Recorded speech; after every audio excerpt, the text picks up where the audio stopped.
Coach, yung pressure nga entering round 2, parang personally, may magbabago ba sa approach na ngayong 5-2 at top 3 yung standing? Actually, nung nag-run kami ng back-to-back, tapos naging back-to-back-to-back, naging back-to-back-to-back-to-back.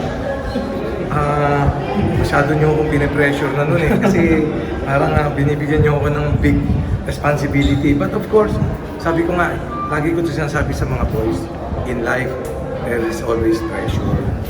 So it's a matter of kung paano mo i-accept yung pressure na yan. Okay? So, ang sinasabi ko sa kanila, we are part of the history already. But of course, hindi tayo pwedeng satisfied. So, sabi ko nga, nung patapos nung bago kami pumasok dito, sinabi ko sa kanila, we enjoy the victory. We're part of the history, 5-3. Pero, let's be humble and by Tuesday, we go back to practice with 0-0 ang standing. Coach, hindi kayo lumamang for until maybe nung dulo na fourth quarter. Ano siguro yung parang key weakness na lumitaw pa nung sa team? Kung ba't medyo nag-struggle kayo for the most? Well, of course, baka kasi yung may mga, nakikita ko yung mga players natin na during practice yung body language nila. So maybe medyo nagpe-pressure na rin.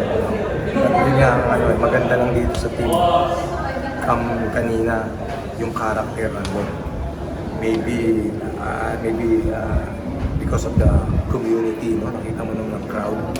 So yun yung sinabi ko sa kanila before we enter the gym. Sabi ko sa kanila, let's play this game for the crowd. Because for the first time, lagi nauubusan ako ng ticket pag umorder ako. Sold out lagi yung ticket namin. So and I'm so grateful dun sa school community. Because just imagine, you spend time, you spend money buying tickets. It's a Sunday, instead of spending time with your family, nandito kayo to support us. That's why I'm very thankful sa community. Coach? Well, yun nga, yung character na ayaw nila matalo. But of course, being a coach, and alam niyo naman, medyo stricto tayo.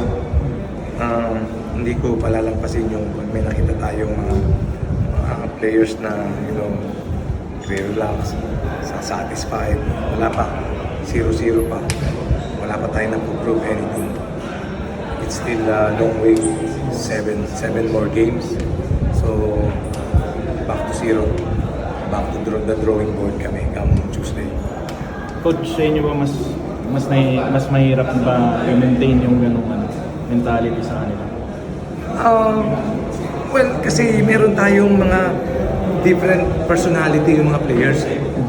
Meron tayong mga nakikitang yung, alam mo yung medyo mahihain, medyo meron mo makapal ang mukha. Ako kasi lagi kong inaano na we lose together, we win together. Ayoko nung sa malaro mo, malungkot ka dyan, no? You stand up and I want that yung ma-improve yung ganung personality ng mga players namin. Ayaw magpatalo. Ilang coach lang siguro